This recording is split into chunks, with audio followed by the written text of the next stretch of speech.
Okay, तो कल हमने जावा स्क्रिप्ट की पहली क्लास करी थी, राइट? और सबसे पहले जो कोड देखा था क्विक रिवीजन के लिए, ये वाला कोड हमने देखा था, जिसमें हमने क्या करा था कि भाई HTML है, फिर हेड के अंदर टाइटल है, फिर बॉडी के अंदर आकर के बटन एक बनाया था जिसका आइडेंटिफायर यानी ID माई बटन दिया था, और इसका जो उस पर लेबल आ रहा था, क्या आ रहा था? क्लिक मी आ रहा था, राइट? फिर दूसरा पैराग्राफ बनाया, इसमें कुछ एक स्मॉल टेक्स्ट लिख दिया, this is a small paragraph, और उसकी ID आउटपुट बनाया। तो दो ID हमारे पास है, एक है माई बटन, दूसरा है आउटपुट। इसको हमने चला के नहीं देखा था, राइट? ये हमने सिर्फ थ्योरेटिकली डिस्कस कर लिया था, राइट? तो बहुत सिंपल सा कोड है। दो एलिमेंट है पूरे HTML में आपके बॉडी के अंदर, एक बटन है, एक पैराग्राफ है। बटन की जो ID है, ID क्या है? माई बटन है। ID का मतलब क्या होता है? Identifier, just like a variable, ठीक है? उसको रिकॉग्नाइज करने के लिए internally with in the page, ठीक है?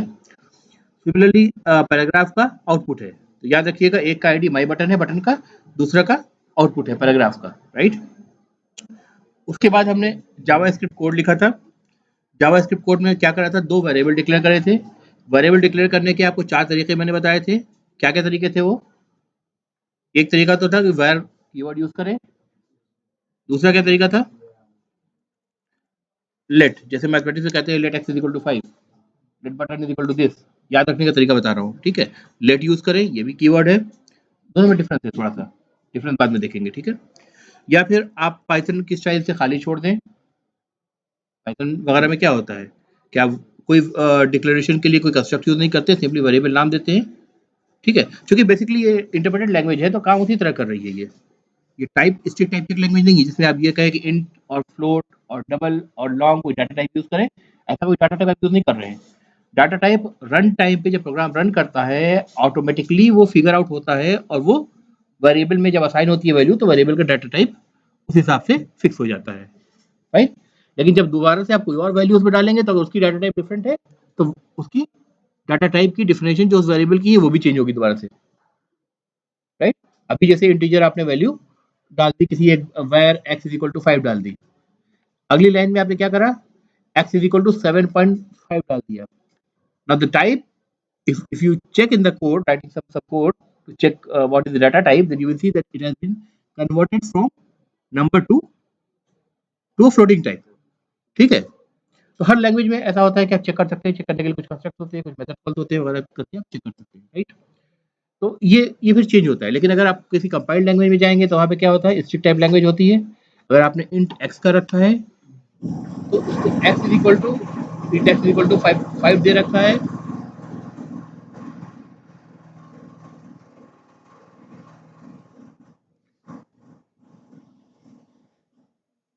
फिर वही जा रहे हैं दोस्तों, ठीक है? आपने int x is equal to 5 दे रखा है किसी कंपाइल्ड लैंग्वेज में, फिर x इज इक्वल टू 7.5 अगर आप कर रहे हैं, तो वो या तो आप उसको एक्सप्लिसिटली टाइप कास्ट करिए, अदरवाइज वो इम्प्लिसिटली टाइप कास्ट नहीं होगा। फर्क पता है ना दोनों का, implicit and explicit type cast, right? Implicit का मतलब आपको कोई कीवर्ड नहीं लगाना पड़ेगा कन्वर्ट करने के लिए from one data type two the other data type.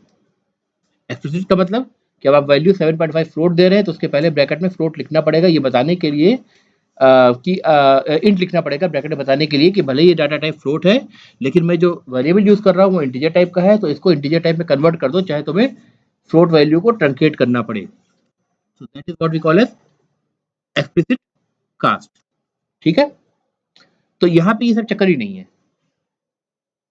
Java script आपकी बेसिकली इंटरप्रेटेड लैंग्वेज है, तो आपका वेरिएबल जो टाइप है आप जब डिक्लेयर कर रहे हैं उस टाइम कुछ रहेगा, आप वैल्यू चेंज कर रहे हैं तो डाटा टाइप भी अपने आप चेंज हो जाएगा। सो one way was to declare using a where keyword, the other was using a let keyword, third was that you just don't use any keyword. So these are for declaring variable, and if you want to declare a constant whose value should not be changed next time, should not be changed next time का मतलब क्या हुआ कि अगर हमने x को constant बनाया है, x इज इक्वल टू 5 कर रखा है, तो अगली लाइन के कोड में x इज इक्वल टू 7 अगर मैं लिखूं तो मुझे रन टाइम पे एरर मिले। अगर कोई कंपाइल्ड लैंग्वेज होती तो कंपाइल टाइम पे एरर मिलता, कंपाइल करते वक्त एरर मिलता, प्रोग्राम एक्सिक्यूट ही नहीं होता। लेकिन यहाँ पे सब कुछ क्या होना है? इंटरप्रेटेड लैंग्वेज है तो इंटरप्रिटेशन और ट्रांसलेशन के टाइम पे जब प्रोग्राम रन करेगा उस टाइम ही आपको एरर शो करेगा, राइट, एरर मिलेगी आपको, ठीक है, यानी प्रॉब्लम होगी कुछ। और टिपिकली आप एचटीएमएल के अंदर जो भी कोड देखते हैं उसकी प्रॉब्लम आप देखते हैं कि क्या होता है, आपको उसका रिजल्ट नजर नहीं आता है, ठीक है। हाउएवर अगर जावा स्क्रिप्ट आप किसी मतलब आईडी वगैरह पे मतलब स्टैंडर्ड प्रोग्राम की तरह यूज कर रहे हैं तो वहां पे आपको कंसोल में एरर आपको दिख जाएगी, ठीक है। तो कांस्टेंट बनाने का तरीका क्या था, कांस्टेंट कीवर्ड हम यूज कर लें, ठीक है, तो वो कांस्टेंट बन जाएगा, right. So these are the four ways जो हमने कल देखे थे, फाइन।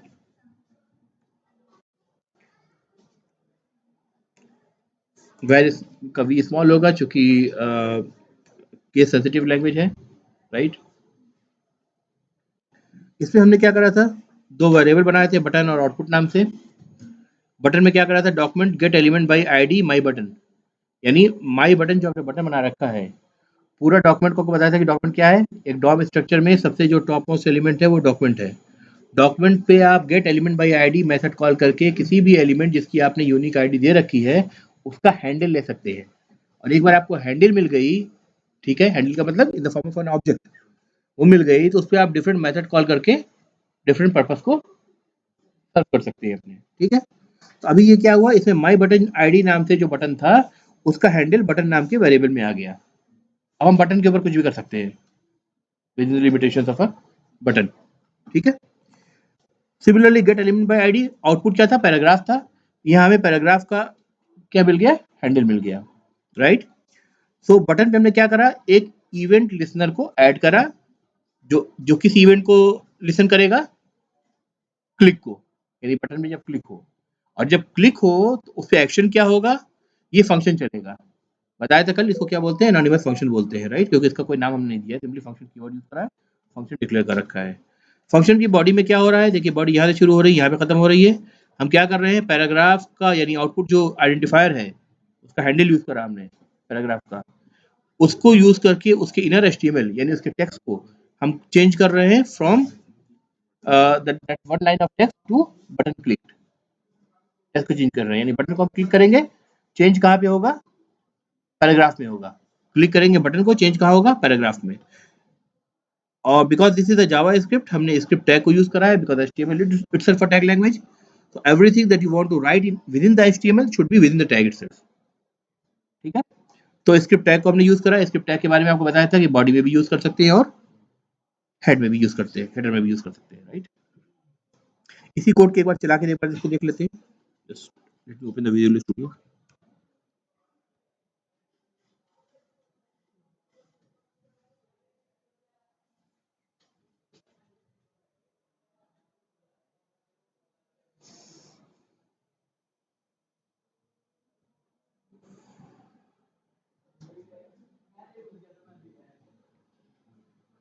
देखिए सेम है ना,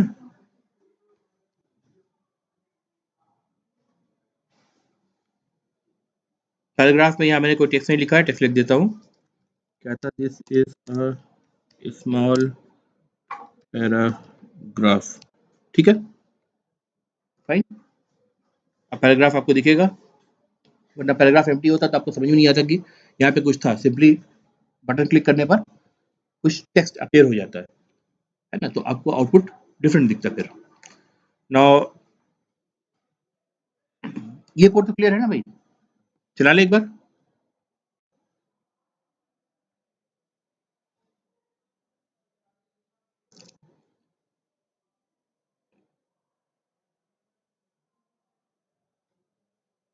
देखिए बटन दिख रहा है, क्लिक मी, राइट। इसका हैंडल किस वेरिएबल में लिया था आपने, बटन वेरिएबल में, ठीक है। आइडेंटिफायर क्या था, इसका आईडी क्या था, माई बटन था, राइट। पैराग्राफ का आइडेंटिफायर क्या था, आउटपुट था। हैंडल क्या था, वो भी आउटपुट नाम से ही था कोड में, राइट। अब मैं क्लिक मी पे क्लिक कर रहा हूँ तो देखिए पैराग्राफ आपका चेंज हो गया, ठीक है। अगर मैंने वो टेक्स्ट नहीं दिया होता, this is a small paragraph, अगर ये टेक्स्ट मैंने नहीं दिया होता फॉर एग्जांपल कंट्रोल एस, तब क्या होता, ये रह गया है ना। तो देखिए अब इसे क्या हो रहा है कि वो एज टेक्स्ट शो कर रहा है ना। अब देखिए कुछ भी आपको दिख नहीं रहा है क्योंकि पैराग्राफ में कुछ है नहीं। अब मैं क्लिक भी करूंगा तो वो जरूर अलग बात है कि वो कंटेंट आ जाएगा, पर पहले एम्प्टी कंटेंट है, तो दोनों का डिफरेंस हो गया आपके आउटपुट में, right? Let me change it back. Small paragraph, control S. देखिए यहाँ पे आप चेंज करते जा रहे हैं अपने आप, वहाँ पे लाइव सर्वर में रिफ्लेक्ट होते जा रहा है, आपको दोबारा से लाइव सर्वर पे चलाना भी नहीं पड़ रहा है इनफैक्ट. ठीक है. अब मेरा पर्पस क्या है कि अभी जो कोड हमने लिखा है इसमें क्या लिखा है हमने कि भाई जब हम बटन क्लिक करें तो उसका इम्पैक्ट किस पर हो, पैराग्राफ पर हो, राइट? पैराग्राफ जो आउटपुट है ना, उस पर हो. अब मैं चाहता हूं कि मैं बटन क्लिक करूं तो बटन पे ही उसका इम्पैक्ट हो.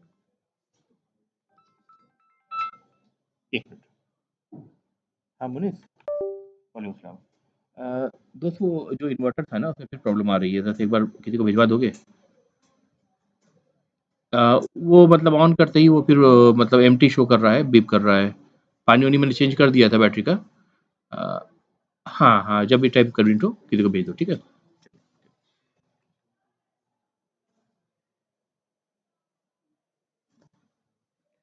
हाँ, तो क्या पर्पस था मेरा बताइए?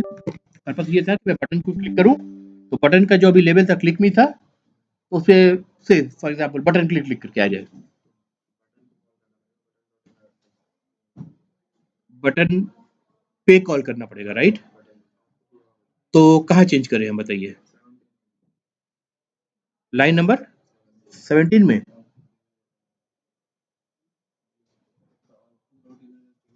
देखिए यहाँ पे कहीं कुछ मेंशन है कि किस जगह आपको चेंज करना है? कुछ हैंडल का मेंशन या कुछ आइडेंटिफायर का मेंशन, कहीं कुछ मेंशन है? ये तो सिंपली कह रहा है कि जो बटन मेरे पास है, बटन मुझे मिल गया है, उसके साथ एक इवेंट लिसनर को अटैच कर दो, जो ये सुनता रहे या देखता रहे कि क्लिक बटन अगर हो रहा है तो इस फंक्शन का काम हो जाए. अब ये अप्लाई कहाँ होगा, यानी बटन क्लिक टेस्ट कहाँ जाएगा, ये इसका रिलेशन इससे नहीं है. इसका रिलेशन कहाँ से है? कोड देख के बताओ आप. आराम से देखो, कोई जल्दी नहीं है.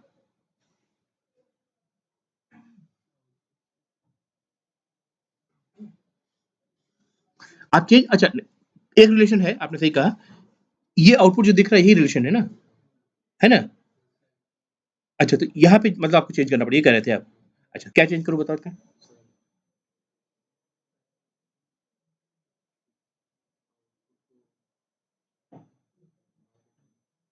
हमने इवेंट लिसनर किस पे लगाया? बटन पे लगाया, क्योंकि क्लिक बटन को होना है.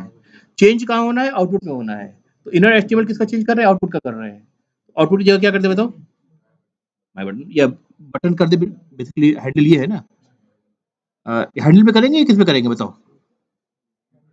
हैंडल पे करेंगे ना, क्योंकि दोनों नाम हमने सेम दे रखा है ना, तो कभी कभी कंफ्यूजन हो सकता है. तो ये ध्यान रखना है कि ये क्या है, हमारा हैंडल है, राइट? तो लेट मी सी. एक बार दोबारा से, क्योंकि चेंज हमने जावास्क्रिप्ट में कराया था, एक बार लाइव सर्वर दोबारा चला लेते हैं. अच्छा, कहाँ चेंज हो रहा है अभी भी? बटन क्लिक में हो रहा है. कुछ हम गड़बड़ कर रहे हैं क्या? अरे हमने चेंज नहीं किया है, बटन करना था, सॉरी.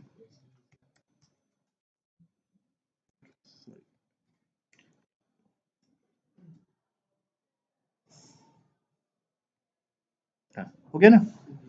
अच्छा अब मान लीजिए कि मैं एक पैराग्राफ भी इसमें ऐड करना चाह रहा हूँ, और अब मैं चाह रहा हूँ कि पैराग्राफ का जो टेक्स्ट कंटेंट है वो चेंज हो. ठीक है, कौन करके दिखाएगा? हुँ? पहले तो एक पैराग्राफ बनाना है P1 से, मान लीजिए P1 बना रहे हैं, सॉरी हेडर हेडर 1, पैराग्राफ में हेडर 1 बनाना है, ठीक है? एक हेडर 1 बनाना है.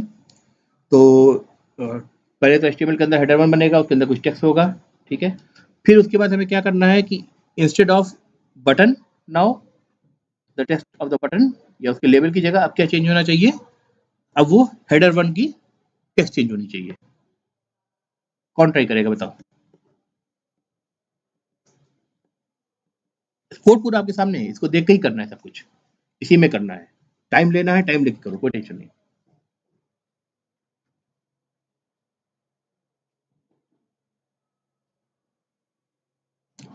प्रॉब्लम समझ में आई? पहले एक हेडर 1 हम डिक्लेयर करेंगे एचटीएमएल में, राइट? उस हेडर 1 का कुछ टेक्स्ट होगा. जैसे हम पैराग्राफ का टेक्स्ट चेंज कर रहे हैं बटन क्लिक करने पर, वैसे हेडर 1 का टेक्स्ट चेंज हो जाए अब की बार, है? आप करेंगे? कौन करेगा? आ जाओ। क्या नाम है? आ जाओ अभी।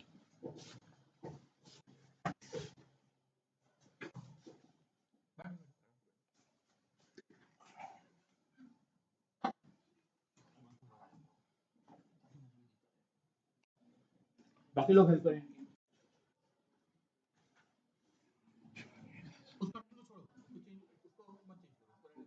कैसे? ठीक है। नया बनाओ।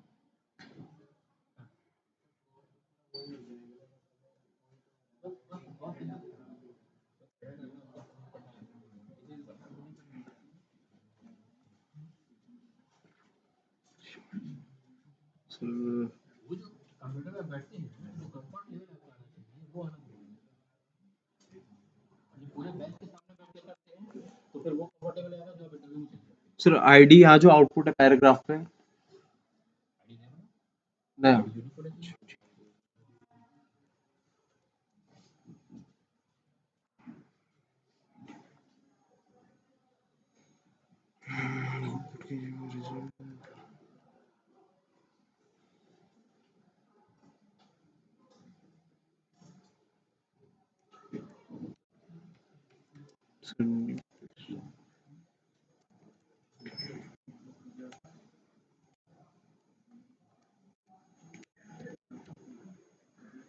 आधा काम इन्होंने कर दिया, क्या करा? हेडर में बना दिया विद आईडी। अब क्या हमें चाहिए? उस वो एलिमेंट का हैंडल चाहिए in the form of object. ठीक है सर, आउटपुट वाला हटा दो। वो रहने दी, छोड़ दो, फिर वो तो दबा के यूज करना पड़ेगा। ठीक है। कोड में कुछ चेंज नहीं कर रहे, जब ताकि जो ऑलरेडी कोड है लोग हटा देते कुछ कंफ्यूज हो।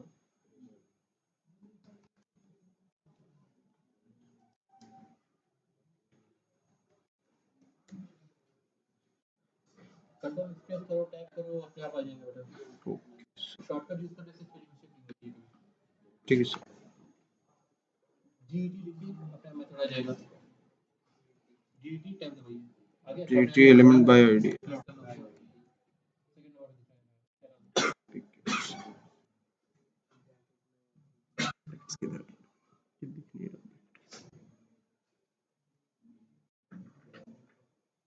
मुझे ब्रैकेट्स विजिबल नहीं है।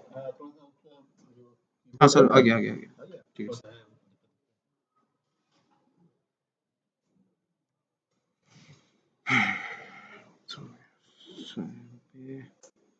आउटपुट था सर, रिजल्ट।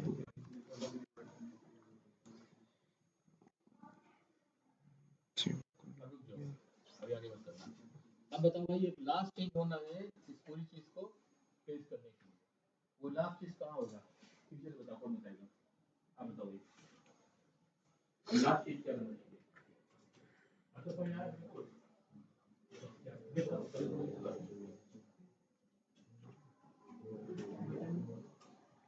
अब एक बटन ऊपर, एक बटन नीचे, वॉल्यूम वाला बटन है, ऑप्शन वाला बटन है।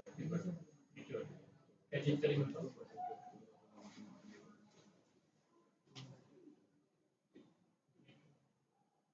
आधा तुमने सही बता दिया।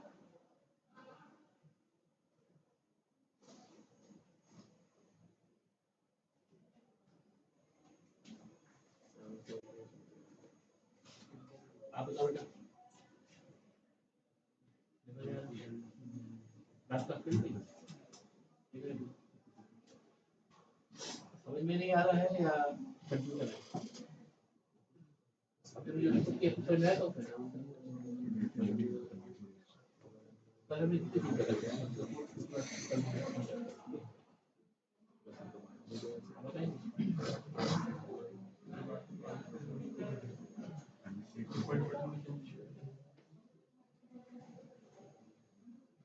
हाँ बताओ बेटा, क्या नाम है आपका?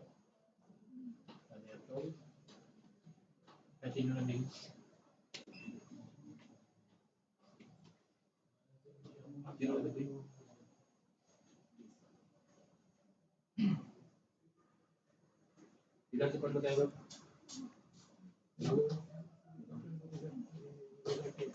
कौन से बटन को यूज करेंगे?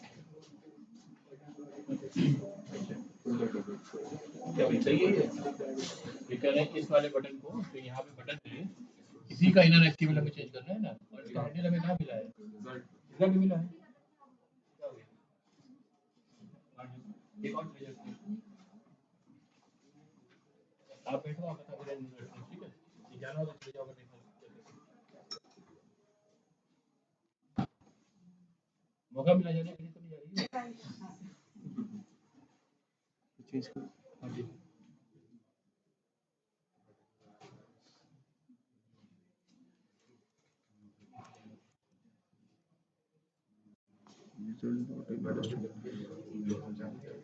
सर इसके टेक्स्ट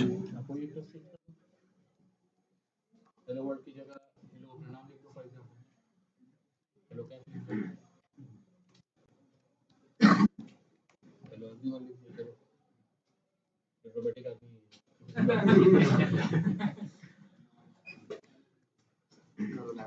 चला के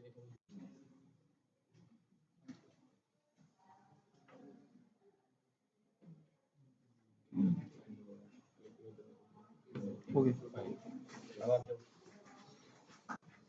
अब भाई इन्होंने इतना तो काम कर दिया अब मैं चाह रहा हूँ ना सिर्फ टेक्स्ट चेंज हो बल्कि जब नया टेक्स्ट आए तो उस टेक्स्ट का एक बैकग्राउंड कलर भी हो ये फॉर एग्जांपल या कोई भी लाइट कलर नया टेक्स्ट चेंज होकर के हेलो एवरीवन आया है ना जब वो नया टेक्स्ट आए उसका बैकग्राउंड कलर भी हो ये कौन करेगा मैं वहाँ पे एक बार रिपीट कर देता हूँ ताकि रिकॉर्डिंग में भी आ जाए क्योंकि इसका मैंने बैकग्राउंड जो है इसका वो कर रखा है तो अब क्या रिक्वायर्ड है कि भाई यहाँ तक सक्सेसफुली हमने कर लिया है कि जब हम क्लिक कर रहे हैं तो जो हेडर 1 की जो टेक्स्ट है वो जो भी हमने हेलो वर्ल्ड लिखा था उसको चेंज करके हेलो एवरीवन आ गया right now what we want to do is we want not only to get this new text in the header one but we also want that there should be a background that should come with along with the text in the new text only आप कर लोगे अच्छा अभी रुको और कोई कर सकता है आप कर सकते हो क्या नाम है आपका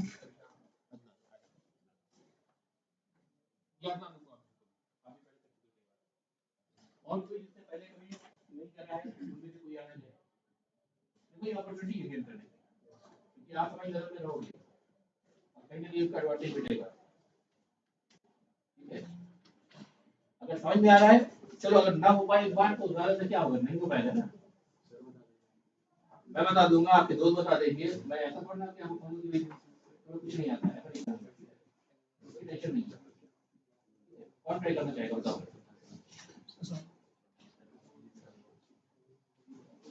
तो ट्राई करना चाहेगा भाई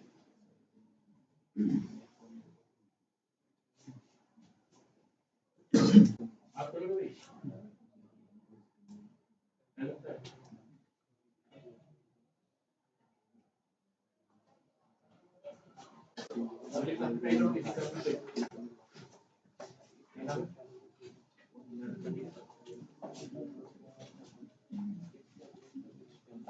आप कोई कौन फंसा है भाई आपको क्या नाम है आप करोगे अभी तुम ऐसा करती क्यों मुझे पता नहीं है हाथ नहीं लगाओगे तो हाथ नहीं आएगा पूरा मजा नहीं आएगा आप करो बेटा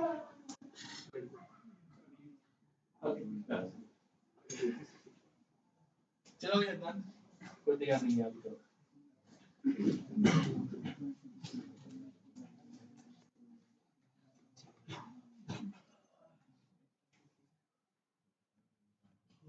देखो इसका एक ही तरीका है इसको रेगुलर पढ़ते रहो तब ये कर पाओ जब रेगुलर पढ़ते हो तो दिमाग में ये लगेगा हाँ टैग के बाहर सर H1 के अंदर ही तो करेंगे ना नया टेक्स्ट है उसके साथ में बैकग्राउंड कलर भी है नहीं तो सर H1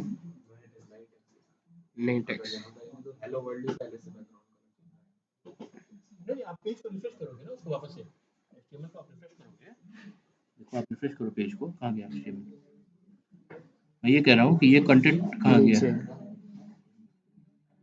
अच्छा इसको लाइव सर्वर दोबारा चला देते हैं जहाँ भी होगा आ जाएगा अपने आप अभी जो आ रहा है हेलो वर्ल्ड आ रहा है ना जब क्लिक करने पे चेंज हो तो न सिर्फ चेंज हो बल्कि क्या हो इसके साथ साथ बैकग्राउंड कलर भी आ जाएगा पहले H1 से बैकग्राउंड कलर नहीं चाहिए मुझे।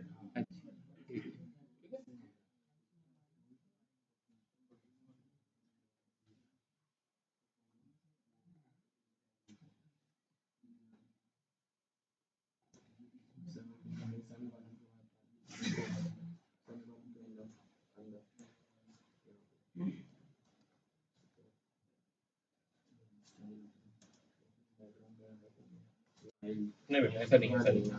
इनर एचटीएमएल सिर्फ टेस्ट के लिए होता है। अब वो करना क्या, देखो मैंने ये कब कहा आपसे कि एक ज्यादा आप स्टेटमेंट नहीं लिख सकते। रिजल्ट ऑब्जेक्ट आपका हैंडल है ना, इसको दोबारा से यूज करो, रिजल्ट डॉट स्टाइल लगाओ, स्टाइल देखो कुछ स्टाइल लगाओ डॉट क्या था मेथड जो स्टाइल शीट में सीएसएस में यूज करते थे आप, जी सेम चीज आएगा। अब जहां स्टाइल शुरू हो गई वो सारी चीज सीएसएस की आ गई फिर आपकी, ठीक है। डॉट लगा के बैकग्राउंड देखो ना, बी दबाओ अपने आप आ जाएगा। डॉट लगाओ, स्टाइल के बाद डॉट लगाओ, स्टाइल के बाद डॉट लगाओ, हर नेस्टेड चीज के लिए डॉट लगाना पड़ेगा। स्टाइल को अपने आप में ऑब्जेक्ट है बैकग्राउंड।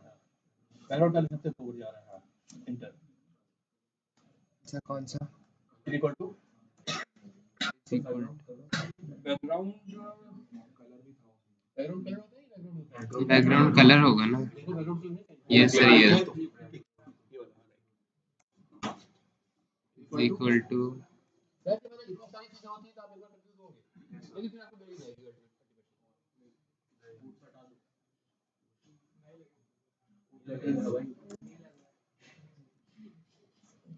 नहीं लगेगा बताओ, लगेगा लगेगा सर।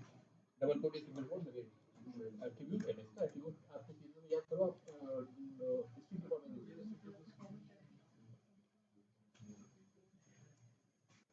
सेमीकोलन सेव करो, मैंने लाइक सर्वर चला के देखो।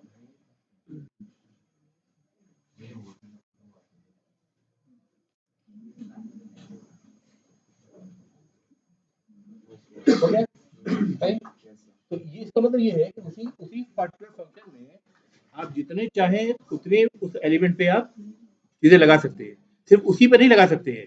आप चाहे आपने यहाँ पे रिजल्ट हैंडल का रखा है, ऊपर आउटपुट का भी तो हैंडल है आपके पास, आप उसका लेवल भी चेंज कर दीजिए। फॉर एग्जांपल हम कहते हैं कि जो सॉरी बटन है, बटन को चाहता हूँ बटन को क्लिक मी अभी क्या है, क्लिक मी आ गया लिख करके, पहले क्लिक मी था, क्लिक लिख करके आ जाए। अब उसको कैसे चेंज करेंगे, ये सब काम होता है, साथ में बटन पे भी क्लिक लिख के आ जाए। क्या करेंगे बताओ, एक सेकंड और बना देंगे बस, सिंपल सी बात है, फंक्शन ही तो है। लेकिन हैंडल कौन सा यूज करेंगे आपकी बात, हैंडल कौन सा यूज करेंगे, बटन का हैंडल यूज करेंगे राइट। नीचे आ जाओ, एक लाइन नेक्स्ट लाइन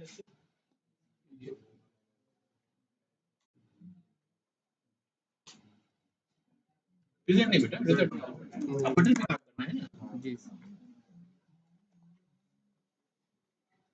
डॉट क्या यूज करेंगे बताओ, इनर एचटीएमएल से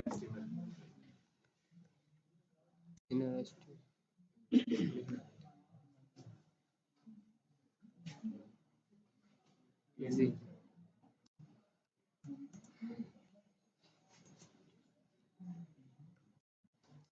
क्लिक पे तो ऑलरेडी लिखा हुआ था, क्लिक लिख लो या बटन क्लिक लिख लो, ठीक है चलो अब रन करके देखो, सेव करके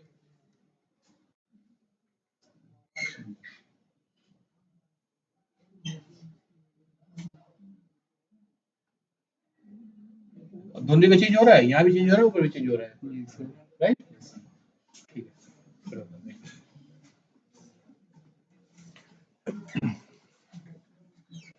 नॉर्मली जब भी आप प्रोजेक्ट बनाएंगे, प्रोजेक्ट बनाने में क्या होता है कि बहुत सारे फ्री टेम्पलेट्स आपको ऑलरेडी मिलते हैं। तो आपको ऐसा नहीं करना है कि फ्रॉम द स्क्रैच आप स्टार्ट करें बनाना और इतनी मेहनत करें, वो कंफर्टेबल तरीका नहीं होता है।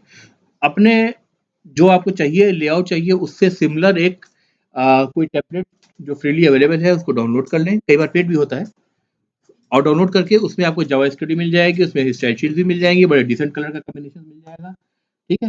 और उस पर आप चेंजेस करना शुरू कर दो अपने हिसाब से, ठीक है। तो होता तो ऐसे ही है, ठीक है, कोई स्क्रैच से लिखने नहीं बैठता है, ठीक है, लेकिन उसमें भी करने का फिर बहुत स्कोप होता है, ठीक है। बहुत कम टाइम में आदमी बहुत डिसेंट वेबसाइट अपनी बना सकता है। तो यहाँ तक फंडा क्लियर है हमारा राइट। इसमें कोई डाउट नहीं है? Okay fine.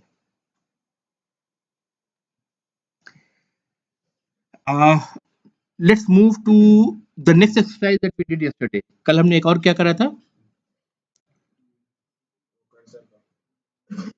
किस नाम से फाइल थी?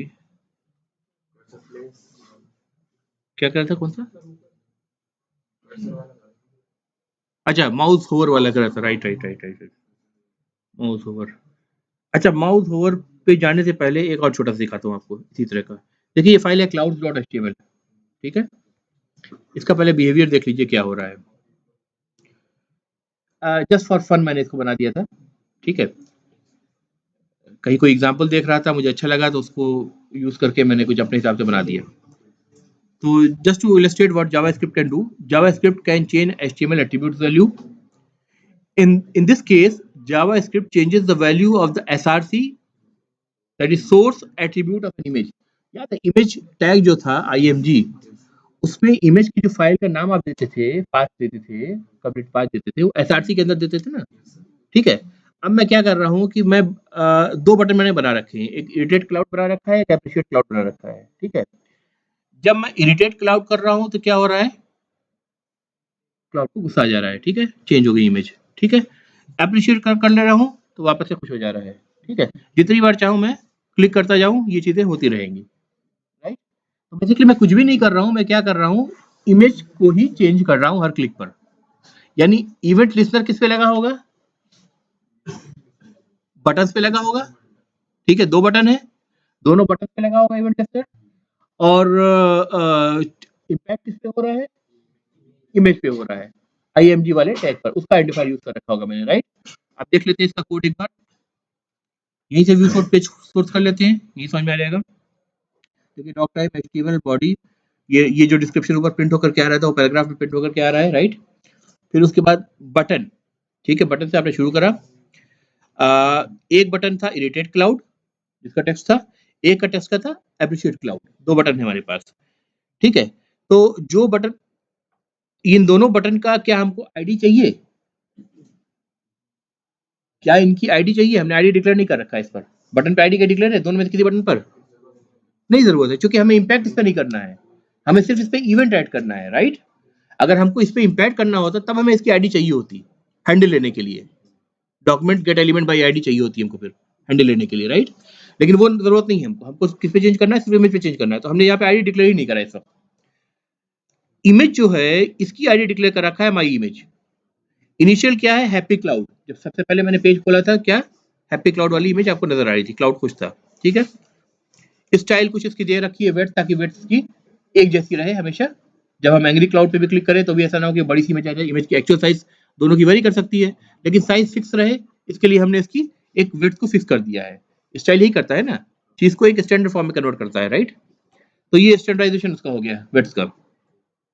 अब मैं क्या कह रहा हूँ, पहला जब बटन ऑन क्लिक हो रहा है जिसमें इरिटेट क्लाउड वाला बटन है, यानी उसको एंग्री करना है, तो मैं क्या कर रहा हूँ, ऑन क्लिक इवेंट है, ठीक है। इवेंट को अटैच में कर रहा हूँ ऑन क्लिक से।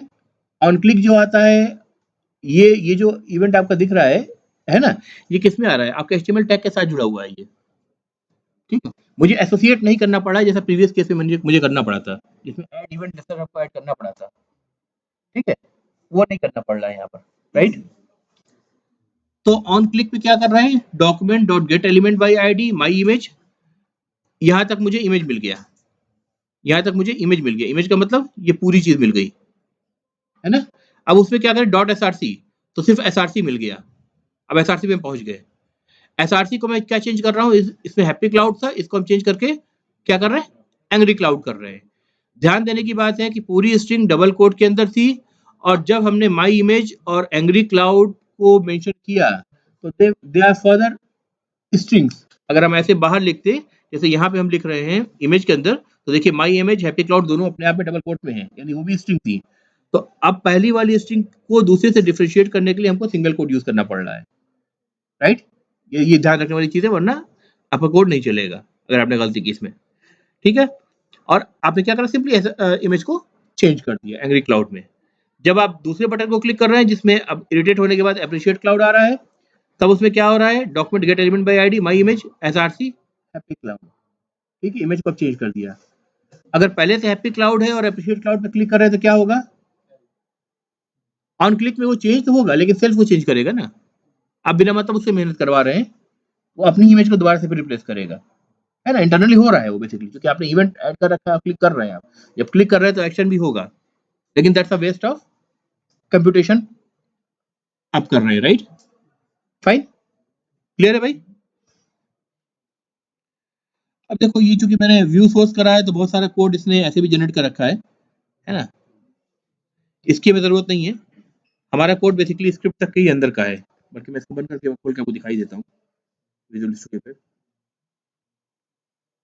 देखो इतना ही कोड है हमारे पास, टोटल इतना ही है, ठीक है, ये क्लियर हो गया।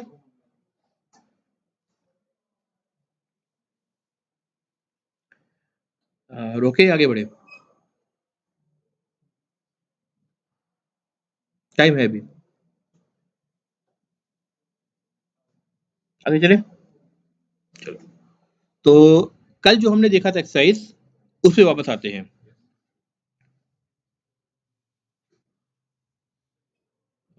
क्या नाम था उसका फाइल का, let me just figure it out.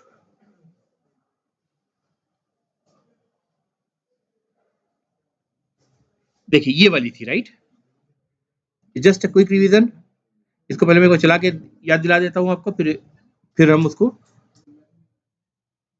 देखिए। इसमें क्या हो रहा है कि जब ये जो आपका पैराग्राफ है, इससे माउस ओवर कर रहा हूँ तो उसका बैकग्राउंड कलर रेड हो जा रहा है ना, और जब माउस रिमूव कर रहा हूँ तो कलर दोबारा से व्हाइट हो जा रहा है, इनिशियली भी व्हाइट था, राइट। क्लिक मी पे क्लिक किया मैंने तो ये टेक्स्ट चेंज हो गया, लेकिन कलर अभी भी माउस ओवर और माउस रिमूव करने पर, ठीक है, वही हो रहा है। आई विल सरप्राइज यू पे क्या हो रहा था, टेक्स्ट गायब ही हो गया। अब फिर इसके कलर वलर का कोई मतलब ही नहीं रह गया, वो चेंज ही नहीं होगा, राइट, है ही नहीं, जब टेक्स्ट चेंज कहाँ से होगा, ठीक है। तो ये कंटेंट था उसका, और हमने इसको कैसे काम करा था, हमने सिंपली बॉडी में एक पैराग्राफ जिसका आईडी डेमो लिया था, उस पे दो इवेंट लगाए थे, ऑन माउस ओवर जब माउस ओवर हो तो क्या हो, paragraph mouse over method call हो, ऑन माउस लीव में क्या हो रहा है, paragraph mouse leave method call हो, ठीक है। और इनिशियल इसका टेक्स्ट क्या था, जावा कैन चेंज एचटीएमएल, ये डिस्प्ले हुआ था, right. On mouse over, sorry, paragraph mouse over और पैराग्राफ माउस लीव, जो ऑन माउस ओवर और ऑन माउस लीव पे कॉल हो रहे हैं, वो मेथड क्या थे, सिंपली ये थे कि document dot get element by ID, demo paragraph का आईडी है, उससे लेकर के उसकी स्टाइल को, बैकग्राउंड कलर को कभी रेड कर दे रहे थे, दूसरी बार में व्हाइट कर दे रहे थे, इतना सिंपल काम करा था हमने, राइट। फिर उसके बाद देखिए बटन टाइप, दो बटन हमने डिक्लेयर करे थे, एक क्लिक मी, एक आई विल सरप्राइज यू करके बटन था। क्लिक मी बटन में क्या हो रहा है, इसका हमने कोई आईडी डिक्लेयर नहीं करा है, लेकिन इसमें इवेंट पे कुछ एक्शन जरूर हो रहा है। ऑन क्लिक पे क्या हो रहा है, दोनों में ही, पहले ऑन क्लिक पे जो क्लिक मी बटन है उस पर क्या हो रहा है, बटन वन फंक्शन कॉल हो रहा है, और दूसरा जो बटन है जिसमें आई विल सरप्राइज यू जिसका लेवल है, उस पर क्या हो रहा है, बटन टू कॉल हो रहा है, ठीक है। बटन वन के कॉल होने पे क्या हुआ था, टेक्स्ट जो पैराग्राफ का था वो इम्पैक्ट हो रहा था, और क्या हो रहा था, वो चेंज हो जा रहा था, राइट। तो ऊपर वाला बटन वन देखिए, document dot get element by ID demo, क्योंकि सेम डेमो पैराग्राफ पे ही सारे एक्शन हो रहे हैं, तो डेमो को ही लिया आपने, इनर एचटीएमएल को आपने चेंज करके हेलो जावास्क्रिप्ट कर दिया, that's it, fine. Button two में दोबारा से क्या करा था आपने, document dot get element by ID, आपको रिमूव ही कर देना है ना, तो style dot display is equal to none, one आपने डिस्प्ले नन कर दिया है तो फिर वो चीज खत्म ही हो गई।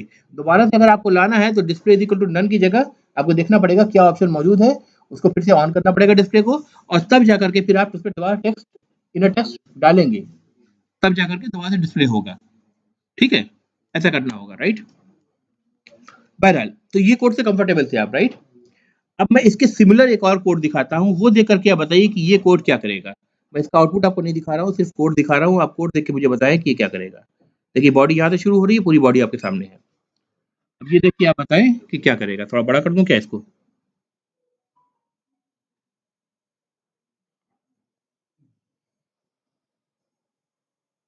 इससे बड़ा नहीं होगा, अच्छा, व्यू कैसे बड़ा होता है भाई, कहाँ, अल्ट करके,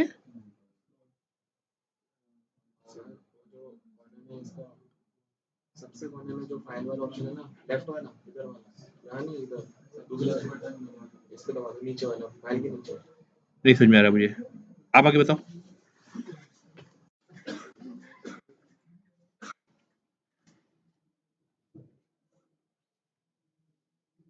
नहीं साइज मुझे चेंज करनी है, तो ये तो वो चला गया ना, टेक्स्ट का साइज बड़ा करना है ताकि सबको विजिबल हो जाए। कंट्रोल प्लस प्लस, यार मेरा कीबोर्ड भी तो सही है, आधा नजर आता ही है, ठीक है। हाँ फाइन, कुछ ज्यादा हो गया क्या?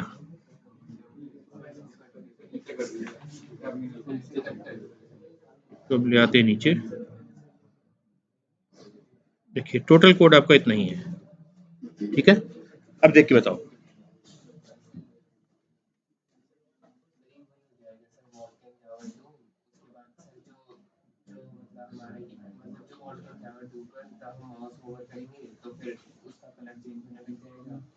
उसके बाद सर तब हम क्लिक करेंगे तो क्लिक नहीं क्लिक करेंगे तो हेलो हेलो जावास्क्रिप्ट, और तब दूसरे मतलब आई विल सरप्राइज यू पे करेंगे तो फिर कुछ नहीं होगा, मतलब सारे क्या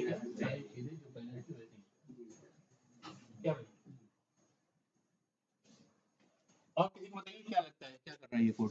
पढ़ लीजिए ठीक से पढ़ के।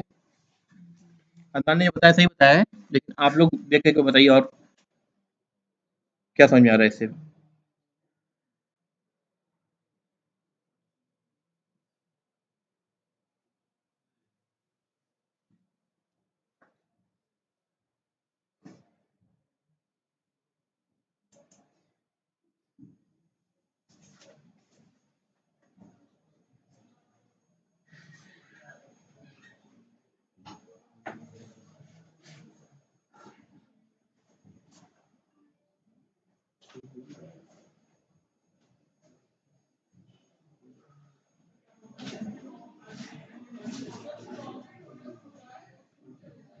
चला के दिखा दो एक बार, या समझ में आ जाएगा इसे?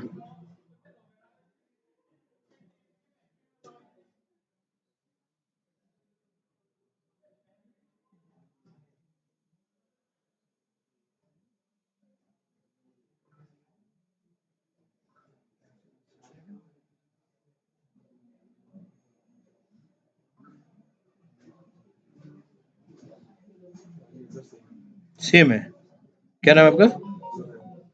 जुबैर, जुबैर जुबैर। हाँ, जुबैर और अदनान दोनों कह रहे हैं कि जो कोड है, जो अभी हमने पहले कोड दिखाया था, एग्जैक्टली सेम फंक्शनलिटी है। और किसी को लगता है सेम फंक्शनलिटी है? सेम है 100%, थोड़ा भी फर्क नहीं है?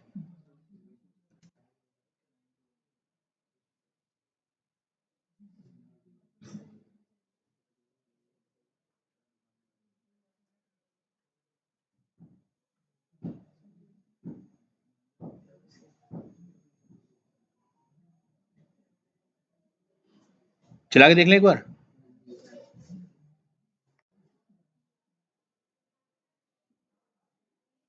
यार पहले छोटा कर लेते इसको, अब कंट्रोल माइनस से होगा ना छोटा, चल कुछ ज्यादा छोटा हो गया है ना, ठीक है।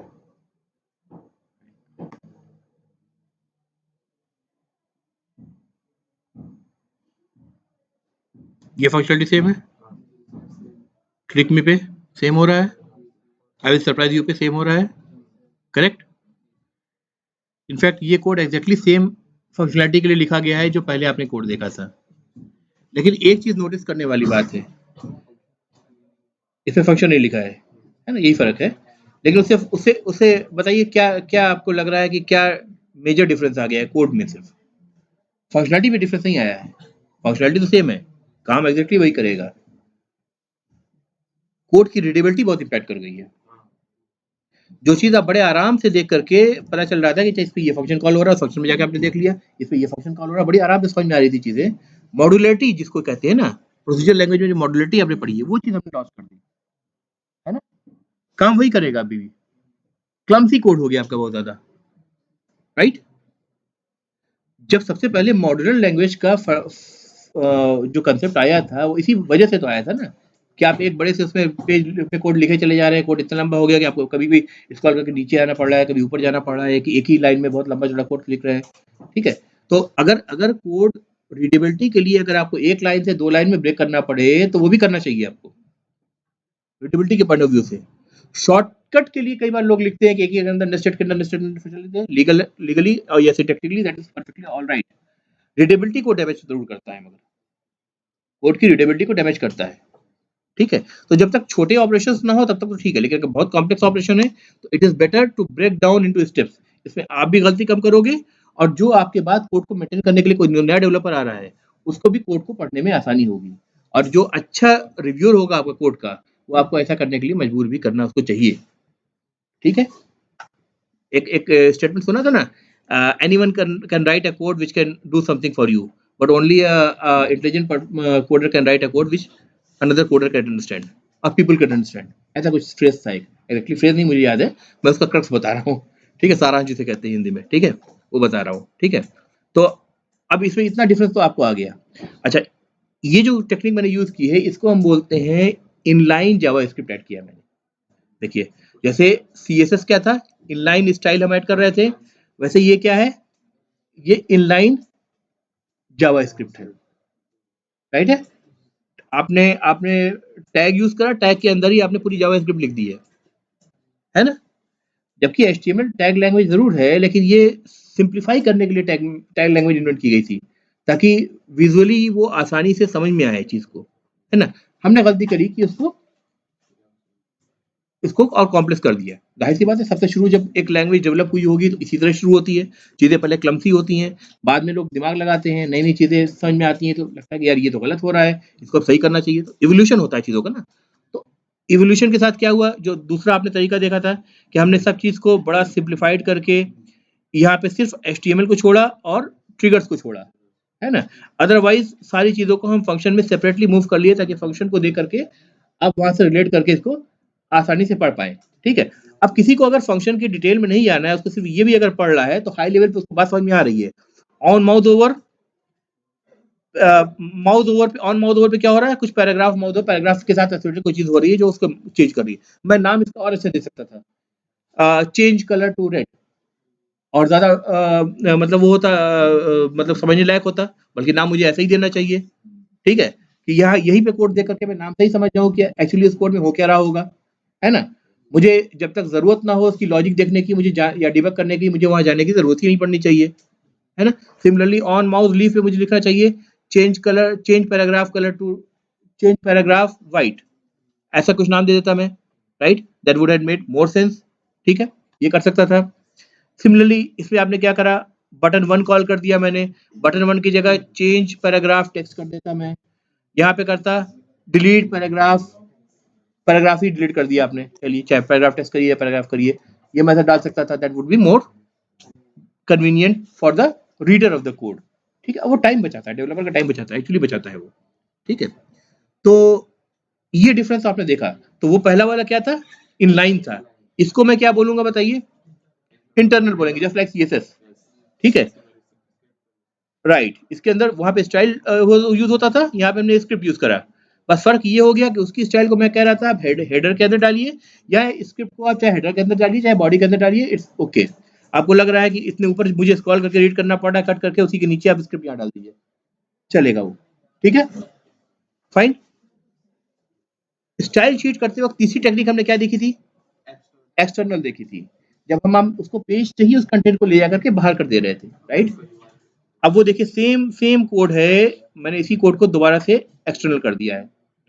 क्या है देखो, ये चीज तो सेम रहेगी, on mouth over same method, paragraph mouth over call हो रहा है, on mouth leave paragraph mouth leave call हो रहा है, on click button 1 on click button 2 ये सारे कॉल हो रहे हैं। लेकिन अब की बार यहाँ पे स्क्रिप्ट के अंदर स्क्रिप्ट टैग यूज करके मैंने पूरा स्क्रिप्ट न लिख करके बस एक फाइल का नाम दे रखा है, ठीक है। उस फाइल के अंदर जाके देखते हैं क्या इस फाइल में स्क्रिप्ट टैग की जरूरत है, नहीं, क्योंकि जैसे CSS फाइल में .css खुद बता रहा है कि इसके अंदर CSS कोड ही आप लिख रहे हैं, स्टाइल टैग की जरूरत नहीं है, वैसे JS इसका जो एक्सटेंशन है जावास्क्रिप्ट का, ये खुद अपने आप में फाइल का बता रहा है कि आपको स्क्रिप्ट टैग की जरूरत नहीं है, इसमें जावास्क्रिप्ट ही लिखा हुआ है, राइट। तो यहाँ पे हम टैग यूज नहीं करेंगे, टैग सिर्फ HTML पेज के अंदर यूज करेंगे। फाइन, वही फंक्शन लाके मैंने यहाँ पेस्ट कर दिए, ठीक है। अब बताओ सबसे बेटर टेक्निक क्या हुई?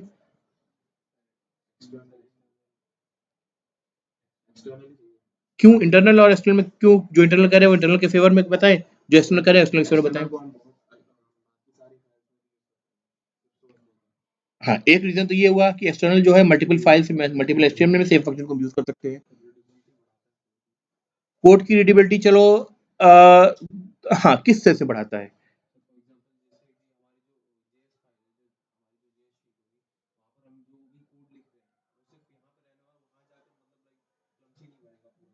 इसको बोलते हैं सेपरेशन ऑफ कंसर्न्स, जो टर्म है वो बता रहा हूँ, ठीक है, आप सुनेंगे।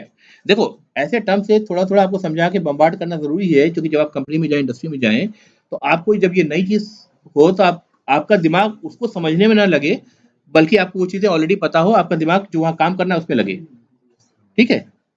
तो अगर अगर कोई बंदा इंडस्ट्री से है तो उसका फायदा आपको मिलना चाहिए, इसलिए मैं इसे बता देता हूँ, ठीक है। अच्छा, ये सारे जो टर्म बताता हूँ ये किसी किसी पर्टिकुलर टेक्नोलॉजी या लैंग्वेज स्पेसिफिक नहीं है, ये जनरल डिजाइन की बातें हैं।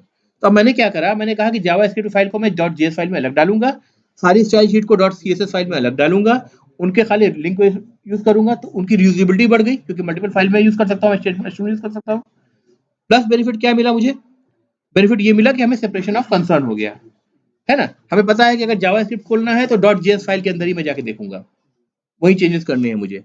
HTML में मुझे, अब सोचो जब हम वो बना रहे थे, पेज बना रहे थे जिसमें हम सारे यूनिवर्सिटी की लिस्ट पूरे इंडिया के अलग अलग स्टेट्स के दे रहे हैं, उसमें पहले तो मल्टीपल स्टेट्स में सेम हो सकता है कि फॉर्मेटिंग का जावा स्क्रिप्टिंग की जरूरत पड़े, स्टाइलिंग के जावा स्क्रिप्टिंग में जाहिर सी बात है अलग शीट की जरूरत होने की जरूरत है, दोनों CSS के लिए भी और जावा स्क्रिप्ट के लिए तब भी जरूरत पड़ती।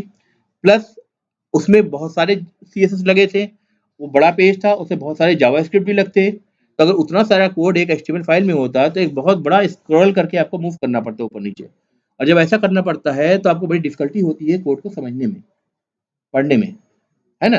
तो इससे क्या होगा, ये प्रॉब्लम आपकी मिटिगेट हो जाएगी, सॉल्व हो जाएगी, ठीक है। तो यहाँ तक क्लियर होगी।